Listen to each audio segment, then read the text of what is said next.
이 말을 할 때에 예수께서 친히 그들 가운데 서서 이르시되 너희에게 평강이 있을지어다 하시니 그들이 놀라고 무서워하여 그 보는 것을 영으로 생각하는지라. 예수께서 이르시되 어찌하여 두려워하며 어찌하여 마음에 의심이 일어나느냐. 내 손과 발을 보고 나인 줄 알라. 또 나를 만져보라.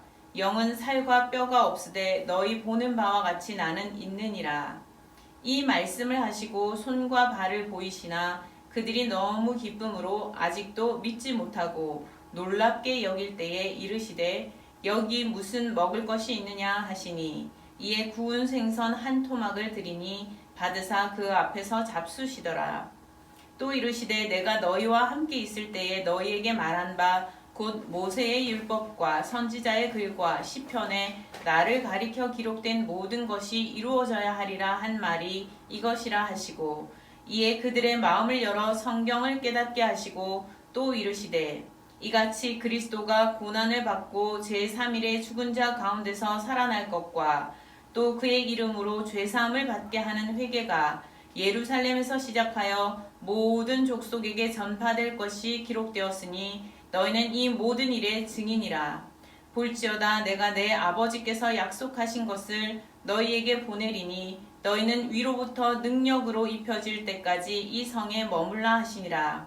예수께서 그들을 데리고 베다니 앞까지 나가사 손을 들어 그들에게 축복하시더니 축복하실 때에 그들을 떠나 하늘로 올려지시니 그들이 그에게 경배하고 큰 기쁨으로 예루살렘에 돌아가 늘 성전에서 하나님을 찬송하니라. 아멘. 오늘 본문은 누가복음 마지막 부분입니다.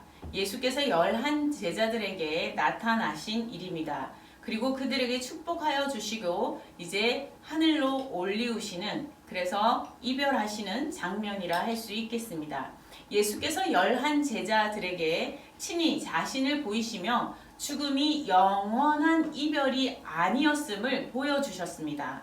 그리고 슬픔과 불안과 두려움에 빠졌던 제자들에게 새 마음을 주시려고 하고 계십니다. 평강이 있으라 이렇게 말씀하여 주시죠. 그 마음에 먼저 평강을 선물하여 주십니다. 예수의 죽음으로 세상이 무너진 것 같았던, 그렇게 슬펐던 그들에게, 그리고 앞이 보이지 않는 미래가 불안한, 미래가 불특정하여 마음이 불안하였던 그들에게 주님께서 찾아오신 것이죠.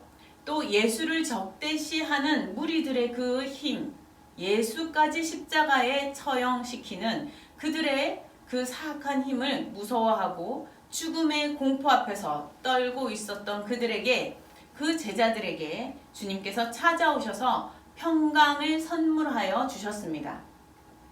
주님이 우리 곁에 오실 때에 우리에게 평강이 임하는 줄 믿으시기 바랍니다.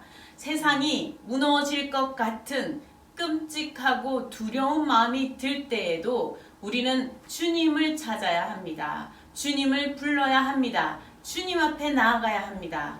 평강을 주시는 주님 앞에 나아가는 성도가 다 되시기를 바랍니다. 평강은 믿음 안에서 주어집니다. 11 제자들은 예수를 눈으로 보고도 예수께서 영인 줄 생각하고 놀라고 무서워하였다 이렇게 기록하고 있습니다. 예수께서 제자들에게 어찌하여 믿지 못하느냐, 어찌하여 의심하느냐, 어찌하여 의심하여 두려워하느냐 이렇게 말씀하셨습니다. 제자들은 다시 사신 예수가 아니라 예수께서 죽음 이후에 몸이 없는 그 상태의 어떤 영, 그런 영으로 보았다는 것이죠. 인간의 눈으로 원래는 볼 수 없는 그 사후의 영역에 있는 그런 영으로 보았다는 거예요. 그런 예수로 보았다는 것이죠. 잠시 그런 자기들에게 잠시 눈에 보인 예수가 다시 사신 예수라고 생각지 못했다는 것입니다. 여전히 예수께서는 사후의 세계, 그들이 생각하는 사후의 세계는 죽음 아래, 죽음의 권세 아래 있는 세계에 있다고 여기고 있었습니다. 자신들은 볼 수도 보아서도 안 될 것을 본 것처럼 지금 보고 놀랐다는 것이죠. 인간은 넘을 수 없는 죽음의 죽음 이후의 영역이 있다고 보고, 그 죽음의 세력이 있다고 보고, 그 세력이 침범하여 찾아온 것인 줄 알고 두려워하는 것이죠. 자기도 죽음으로 몰고 갈까 하는 그런 두려움이 엄습한 것이죠. 그러나 사후의 세계는 죽음 아래에 있는 세계가 아니라 죽음 너머에 있긴 하지만 하나님 안에 있는 세계라는 것을 주님께서는 보여주고 계십니다. 죽음은 영원한 이별같이 보이지만 사실은 영원한 이별이 아닌 것을 보여주십니다. 제자들은 이미 여러 차례 예수께서 몇몇 제자들에게 나타나셨다는 소식을 사실 들었지 않습니까? 그리고 또 직접 부활의 주님을 만났던 이들도 거기에 속해 있었습니다. 그럼에도 불구하고 그들은 부활의 주님을 아직 확신하여 믿지 못하고, 그들이 보는 예수가 지금 부활하신 주님인 것을 알아보지 못하고 두려워하고 있었다는 것이지요. 그러나 예수께서 몸을 보이시면서 손과 발에 못자국을 보아라 하시면서 나는 있는 존재다, 없는 존재가 아니고 있다라고 지금 말씀하고 계십니다. 몸을 보여주시면서 다시 사셨음을 확인시켜 주셨습니다. 그러자 제자들에게 그러자 제자들이 이별의 슬픈 그 마음은 사라지고 예수를 다시 만난 기쁨을 얻게 되는데요. 그럼에도 그들은 여전히 믿지 못하여 놀란 상태로 있었다라고 기록하고 있습니다. 예수께서는 제자들에게 살아있음을 보이시고자 음식을 가지고 오라 하셔서 구운 생선을 그 자리에서 직접 드시는 것을 보여주시죠. 11 제자들은 모두 함께 예수께서 정말 다시 사셔서 몸을 가지신 것을, 새로운 몸을 가지신 것을 보았습니다. 이들이 예수를 이제 다시 사신 예수로 믿게 된 것이죠. 예수의 십자가의 죽음이 제자들과 예수의 영원한 이별이 아니었던 것을 마음으로 받아들이게 된 것입니다. 제자들은 주님을 통해 죽음 이후 부활의 삶이 있음을 눈으로 직접 보게 된 것이죠. 죽음은 모든 살아있는 것의 끝이 아닌 것을 보여주신 것입니다. 흔히들 이 땅에서의 죽음이 삶의 끝이라고 생각하기 쉽습니다. 그러나 성경은 그렇지 않다고 분명히 기록하고 있습니다. 요한복음 5장 29절에서는 선한 일을 행한 자는 생명의 부활로, 악한 일을 행한 자는 심판의 부활로 나올 것이다 라고 기록하고 있습니다. 이 땅에서의 삶을 평가받는, 그리고 그렇게 계속되는 삶이 있음을 말하고 계십니다. 선과 악에 속한 이 땅에서의 삶이 죽음 이후의 생명 혹은 심판에 속한 삶으로 갈라지게 되고 나뉘어지게 된다고 말씀합니다. 예수께서 생명의 부활의 삶을 보이시고 지금 증거하고 계시는 것입니다. 44절에는 구약 성경을 가리켜서 모세의 율법, 그리고 선지자의 글, 시편, 이렇게 세 가지 영역으로 이루어져 있는 것을 언급하고 있습니다. 이러한 언급은 성경에서 유일하게 표현되어 있는 부분이라고 합니다. 예수께서 제자들에게 성경 전반에 걸쳐서 예수 자신에 대한 예언이 되어 있고 그것이 성취되었음을 지금 제자들에게 알려주시고 계시는 것입니다. 예수께서는 제자들이 성경에 기록된 말씀을 깨닫도록 도우시고 계셨습니다. 말씀을 깨닫는 자는 말씀의 증인으로 부름을 받게 되죠. 말씀의 증인이 되는 것입니다. 예수께서 십자가 죽음 후 사흘 만에 부활하실 것과 또 예수의 이름으로 죄사함을 받게 하는 회개가 예루살렘에서 시작하여 모든 족속에게 전파될 것이라고 기록되었다라고 알려주시고 계십니다. 그리고 그것이 성취될 것이다 라고 말씀하고 계신 것입니다. 제자들은 예수의 가르침을 통해서 또 부활하신 주님을 만남으로 구약에서 약속하신 하나님의 구원의 말씀이 예수 그리스도 안에서 성취되었음을 깨닫게 되죠. 이들은 말씀이 성취된 것을 눈으로 보았고 귀로 들었던 그런 바로 증인이 되었습니다. 증인은 어떻습니까? 증언을 할 사명이 있습니다. 증인은 진실을 목도한 자로 증언할 사명이 자연적으로 주어집니다. 제자들에게 복음의 증언자라는 거룩한 사명이 주어진 것입니다. 그러나 예수께서는 제자들에게 사명을 맡겨두고만 바로 떠나시지 않으시고요. 이미 약속하셨던 보혜사 성령을 보내실 것을 다시 일러주십니다. 다시 기억나게 해주시고 다시 한번 확인시켜 주십니다.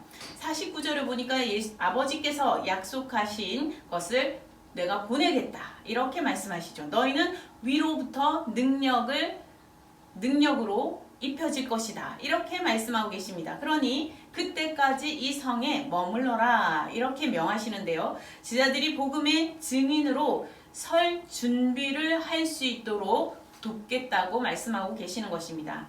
이미 제자들은 하나님의 말씀이 성취된 것을 이제 듣고 보고 알고 확신의 그 믿음의 확신의 일은 복음의 산 증인이 되었지요.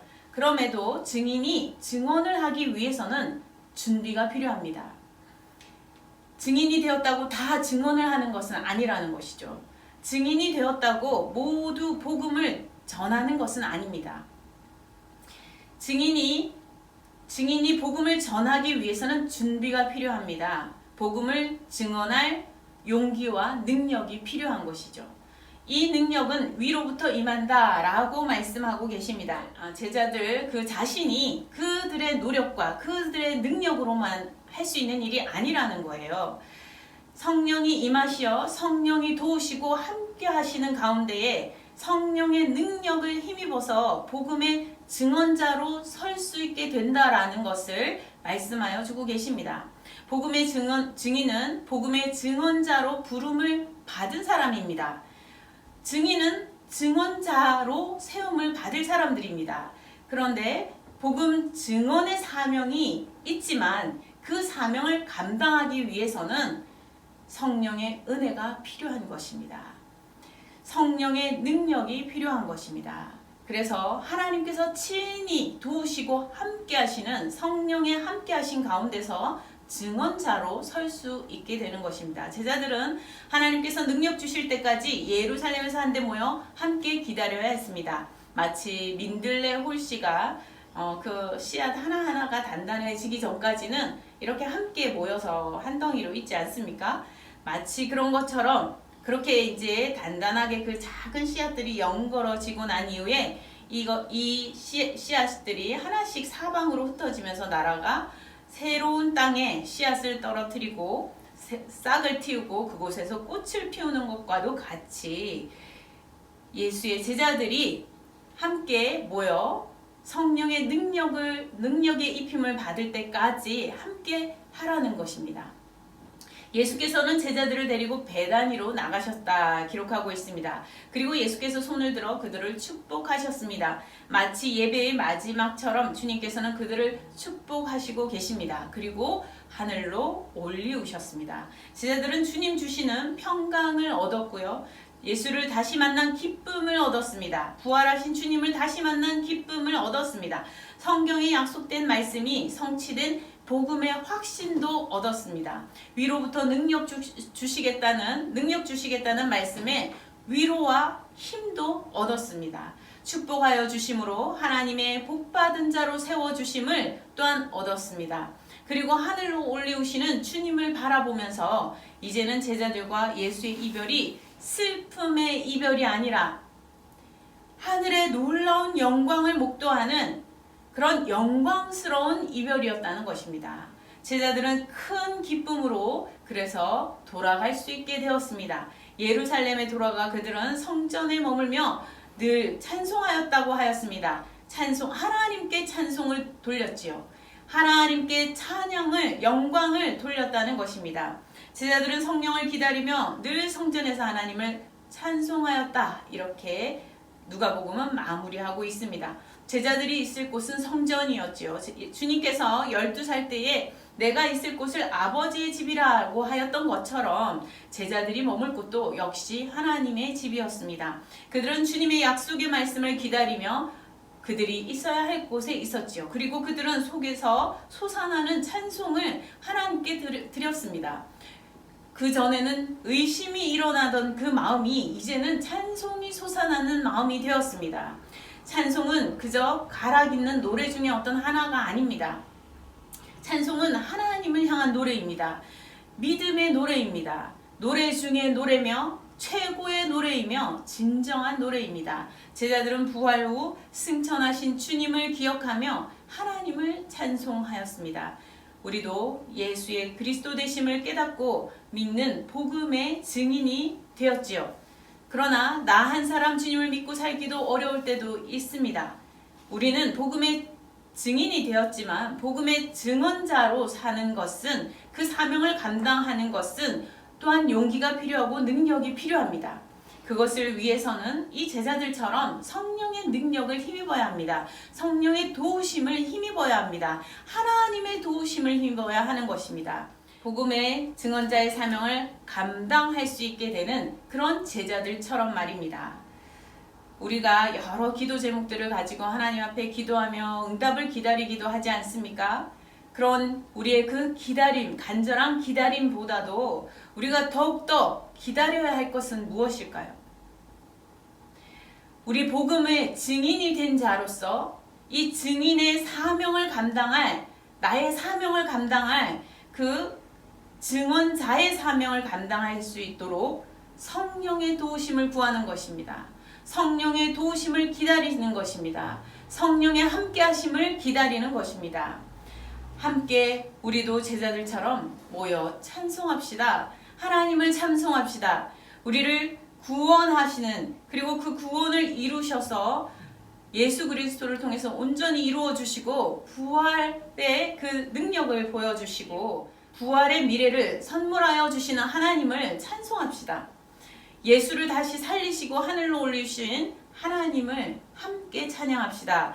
성령의 능력을 더하여 주실 하나님을 기대하고 찬양합시다. 오늘 말씀을 통해서 제자들처럼 부활하시고 승천하신 주님을 우리가 생각하면서 우리가 늘 성전에 모이기를 힘쓰고 하나님을 찬송하는 성도가 되어서 하늘의 능력을 힘입는 복음의 증인으로서 끝나는 것이 아니라 증언자로서 설 수 있는, 사명을 진정 감당할 수 있는 성도들이 다 되실 수 있기를 소망합니다. 함께 기도하시겠습니다. 주님, 연약한 제자들을 찾아와 믿음을 다시 굳게 세워주심 오늘 보았습니다. 오늘날 우리도 연약할 때에 주님 찾아와 주시어 우리의 믿음을 더욱 굳세게 하여 주시옵소서. 죽음에 대한 두려움과 사후세계에 대한 두려움에서 부활의 신앙과 구원의 은혜를 믿는 믿음 누리게 하여 주옵소서. 우리 마음에 평강 주시어 새 마음 얻게 하여 주시옵소서. 죽음이 영원한 이별이 아님을 알게 하시며 선악간에 심판하시며 구원하시는 하나님의 은혜를 깨달아 알고 회개하며 나아가는 삶이 되게 하여 주시옵소서. 하나님의 약속의 말씀이 예수 그리스도 안에 온전히 성취되었음을 믿고 복음의 증인이 되게 하시며 성령의 능력을 힘입어 용기 있게 복음을 증언하는 증언자가 되게 하여 주시옵소서. 이 땅에서의 안락한 삶을 기다리는 그 기다림보다 성령의 능력을 기다리는 성도들이 다 되게 하여 주옵소서. 그리하여 온 마음으로 우리를 구원하시는 하나님을 늘 찬송하며 나아가는 성도 다 되게 하여 주시옵소서. 예수 그리스도 이름으로 기도드립니다. 아멘.